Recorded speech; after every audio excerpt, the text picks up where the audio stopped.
Hey Scorpio, welcome to your August 2020 love and relationship reading. Thank you so much for checking out the channel. It's brand fucking new, so it needs all of the help it can get. Please remember to like, to comment, and to subscribe, as well as check out my Instagram at claire.voyant.queen and my Twitter at _claire_voyant. Please remember these messages are general, so they may or may not resonate, but you can always check out your sun, your moon, your rising, as well as your Venus for more messages and more content. I'll see you soon. Hi Scorpio, welcome to your August 2020 tarot reading. Please remember that this is a general reading and it may or may not resonate. And if it does or does not resonate, be sure to check out your sun, your moon, and your rising. And if you're feeling it, check out your Venus as well.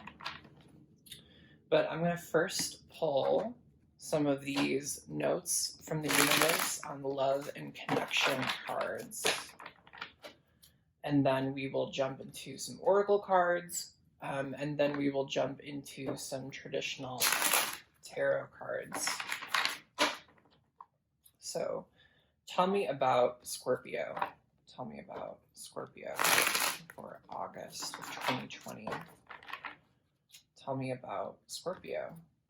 Scorpio for August of 2020. Tell me about Scorpio for August. Ooh, that was fast. That was fast. Okay. So you have two of these.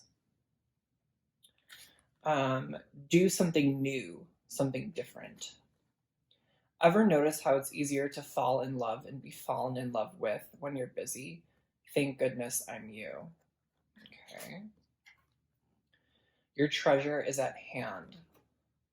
Sure, you can always find prettier, handsomer, skinnier, wiser, richer, younger, zippier, but more often than not, one learns the most, laughs the loudest, and smiles the widest with those they've already found, especially when they stop looking elsewhere.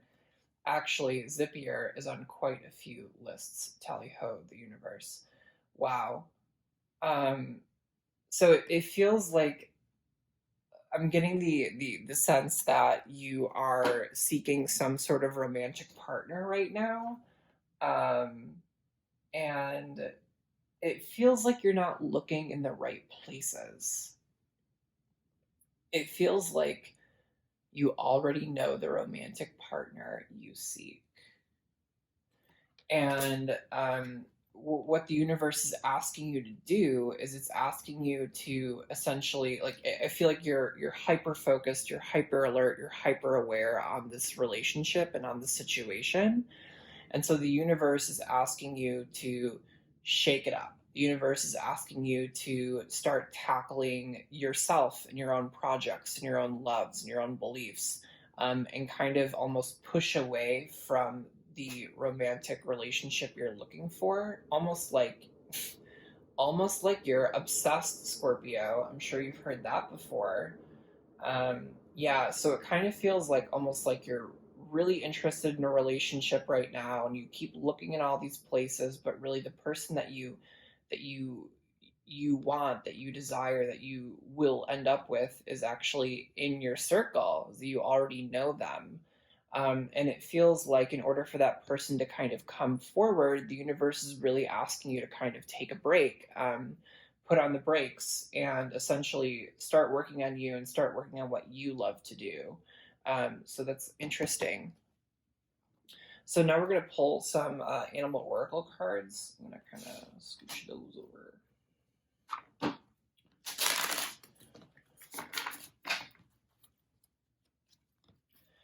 Please tell me about Scorpio for August of 2020. Please tell me about Scorpio for August of 2020. Please tell me about Scorpio for August of 2020. Please tell me about Scorpio for August of 2020. Ooh, this feels good. This feels really good. Okay. Please tell me about Scorpio for August of 2020. Please tell me about Scorpio for August of 2020. Ooh, Vulture. Okay. We're gonna kind of rearrange ourselves here. Boop, boop, boop. Okay. So you are the Vulture. Your partner is the Raccoon. In your emotional connection, we have the Horse. Okay. And then in your physical connection, we have the Elephant. Wow. Okay. This is really, really good. I like this. I'll be honest, I do not know the Vulture, so I'm going to go ahead, pardon me, and I'm going to read it from the book for you. Okay, kind of really opened up to it. Nice. So the Vulture. Guardian and purifier, essential for rebalance. The vulture is perhaps the most misunderstood creature of all. This intriguing bird balances our ecosystem and prevents the spread of disease. It does the dirty work that no one else wants to do and cleans up our messes. The vulture appears when there's a situation that needs to be purified or brought back into balance. The vulture is greatly undervalued. What you thought was a mistake or tragedy is a blessing in disguise. So this is interesting. Obviously, a large part of the vulture is about balance and is about almost like digesting bad memories, bad situations, bad experiences, and it kind of feels like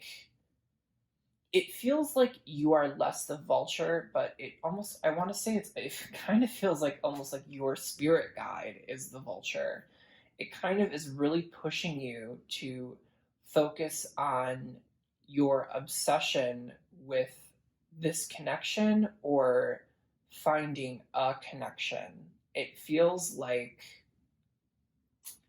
essentially, typically when we are focusing on finding a relationship or wanting to be in a relationship and we make that our priority, um, essentially we kind of lose sight of ourselves and we lose sight of caring for ourselves and we kind of put other people first.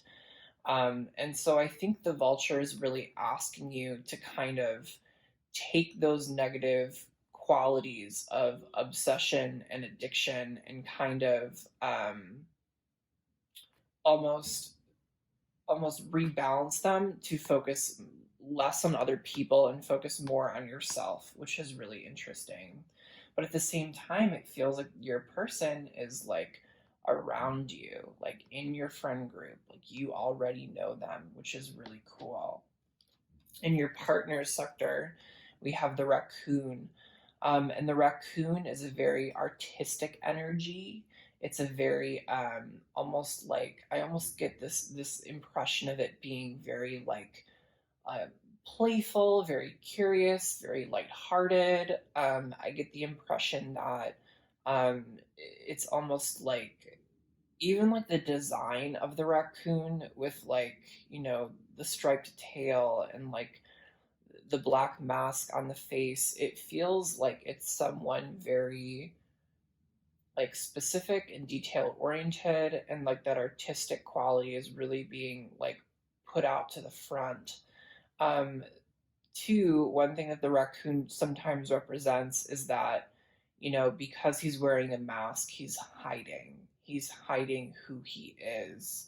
And so what's interesting about this is this dynamic kind of feels like your person is hiding from you, but not necessarily in a negative context, more so like your person's hiding in the shadows because they are not ready to come out yet or come forward yet. It feels like once you really rebalance yourself and focus less on wanting a relationship and wanting a connection and almost taking all of that energy and putting it into yourself, then the mask will really come off, and then your person will really come forward and will come out of the dark, which is really kind of cool to see. Um, in your emotional connection, we have the horse here. And what's really cool about this is that, if you're kind of connecting the oracle cards to the tarot cards, essentially what you have here is a king of pentacles and a king of rods or wands. Um, and so you kind of have two kings on the board, which is like really mature energy. And some of the best kings to have. The horse is like a mover, it's progressive, it's like it has a job, right? It needs to get you from point A to point B, and there's so many obstacles on the way. And the horse will literally like plow through those obstacles to actually get you to where you need to be. It's full of strength. And so it feels like I just heard long journey. So it kind of feels like your emotional connection is like on some sort of long journey or some sort of larger time lapse. Um, so it feels like, this might be a longer process, but it feels like you're headed in the right direction. You're doing the right shit. It feels like once you focus on yourself and really bring that into balance, which might take a hot minute, then it feels like this mask will come off and your person will come forward. That's really kind of cool to see. And what's really nice is that the horse is here, meaning that, like, all these obstacles that you might have in your way will be taken down, will be plowed through. And same thing with the elephant. The elephant really talks about not necessarily getting you from point A to point B.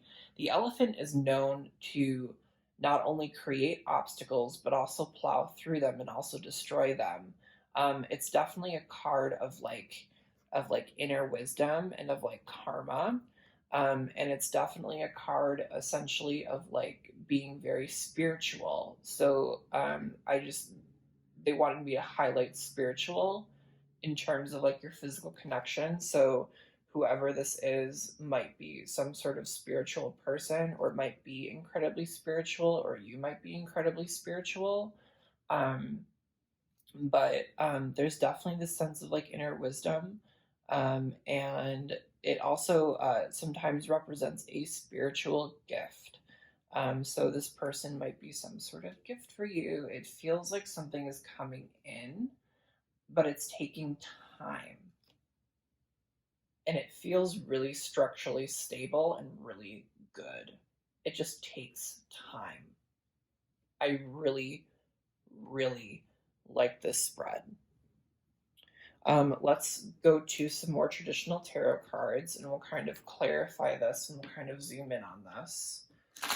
Tell me about Scorpio for August of 2020. Tell me about Scorpio for August of 2020. Tell me about Scorpio for August of 2020. Okay, tell me about Scorpio for August of 2020. Scorpio for okay. Scorpio for August of 2020. Okay, so we automatically had the Hermit come out. So sometimes this is a card for me of like Pisces energy, but this is directly related to Virgo. So you may be dealing with a Virgo or a Pisces in particular. And it kind of feels like you might be going internally. Let's kind of maybe actually pull some more cards here and then we'll kind of go through them individually. So in your partner's sector, we have the Six of Swords. And then in your past connection, we have the Ten of Pentacles. In your present connection, we have the Four of Rods in reverse. And then in your future connection, we have the Two of Swords. So we'll kind of put this off to the side. Okay. So you have one major arcana here. You have four minor arcana. You have two air signs. You have a fire sign and you have an earth sign as well. And Hermit tends to be a little bit more earthy, a little bit more watery, in my opinion. Okay. So the Hermit really talks about someone kind of going internally, someone kind of like physically, we can almost go into isolation, which isn't surprising due to COVID. But you're also going internally, like mentally and internally spiritually. And it's kind of someone who's on a quest for answers. So there's kind of this interesting aspect here of the elephant being some sort of like spiritual guide, like spiritual advisor or offering guidance, and it feels like it's almost you're being you're being given that information, you're being given that knowledge when you kind of go internally.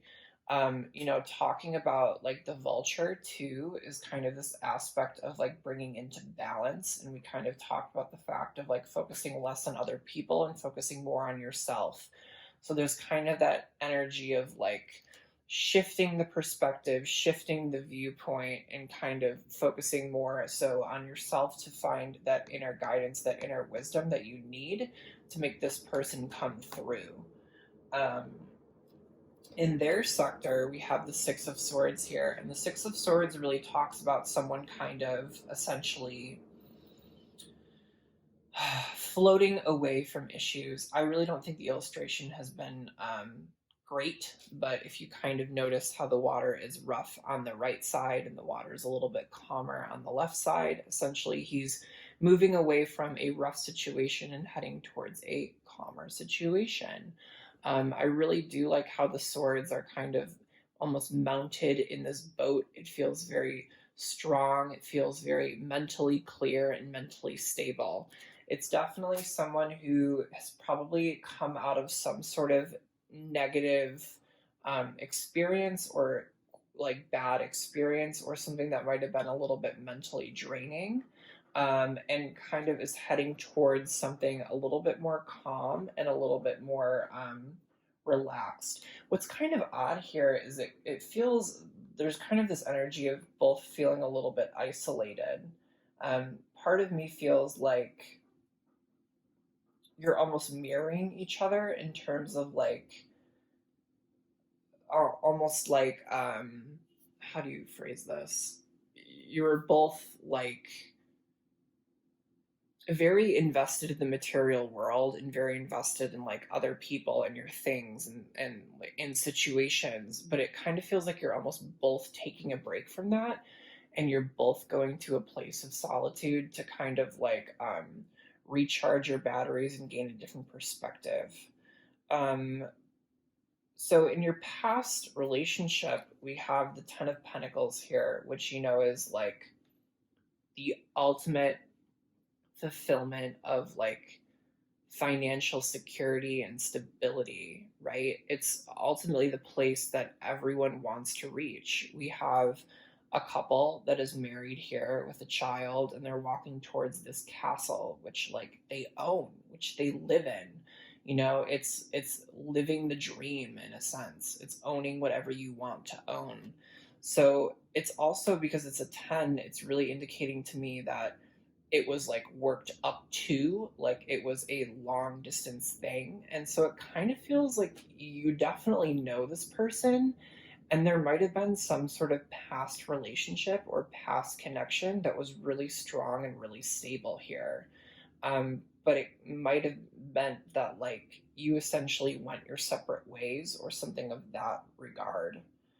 Um, yeah, and then the Four of Rods or the Four of Wands in reverse, also pay attention to the fact that it's 1111, which is a big number of manifestation. And currently, right now, everyone's seeing a lot of manifesting numbers. So pay attention to that as well. But the Four of Rods really represents like celebrations, really represents marriage, really represents like big events and big parties and things like that. But this card always speaks to me about this essence of like coming home, of returning to home. But in but with it being in reverse, there's kind of this desire to not celebrate, to not get married, to not return to home. And it kind of feels like almost like someone's maybe a little bit lost. It's someone who's a little bit lost. So it kind of feels like this connection was really powerful, really stable, really secure, and it kind of feels like it moved into someone or moved into a situation where someone or multiple people got lost spiritually, got lost mentally, emotionally. There's like that kind of energy here. And whatever's going on, we really need to bring that into balance, and we really need to go internally to listen, to receive spiritual guidance, which is ultimately going to help us to, flip this Four of Rods upright again. You know what I mean? And have us return to home, have us return to what feels great. So that's kind of in your present moment, which doesn't surprise me given what else is on the board here. And finally, we have the Two of Swords, right? And the Two of Swords represents a woman making a decision. She's got these two swords. Swords are very much a sign of like mental clarity, mental stability, thought, cognition, mental processing. And she's got this blindfold on, and she's essentially making a choice. She's making a choice between which path to take, and she doesn't need to see, she just needs to feel these swords to know that she's making the right decision. So it kind of feels like, to summarize, it kind of feels like you are heavily focused on finding some sort of connection or some sort of relationship. And when in fact, that connection or that relationship is actually around you, is actually already in your circle. However, the reason why it's not coming forward right now is because the universe really needs you to focus less on the relationship and less on the connection and more on yourself and who you are. And so once we kind of bring that into balance, and once we kind of like essentially hone that negative addiction and obsession, and really focus on us and ourselves and what makes us powerful, we're going to really go internally, and we're really going to listen to inner wisdom. And that inner wisdom is going to allow us to, kind of take this path and kind of find our home and find our true calling and find out who we truly are. And, once we do that, then, hopefully this person's going to kind of come forward. They're going to kind of make some sort of return here. And we're going to be kind of making a decision based on the situation, saying like, we've kind of been through this before, but is it worth it to go through it again? Which will be interesting because you're going to be kind of mentally and emotionally and spiritually, you're going to be in a very different place than you are currently. But this is a really, really beautiful reading. Scorpio, thank you so much for tuning in. Check out your sun, your moon, your rising, as well as your Venus. And remember to like, comment, and subscribe. And I will see you next month. Thank you so much, guys.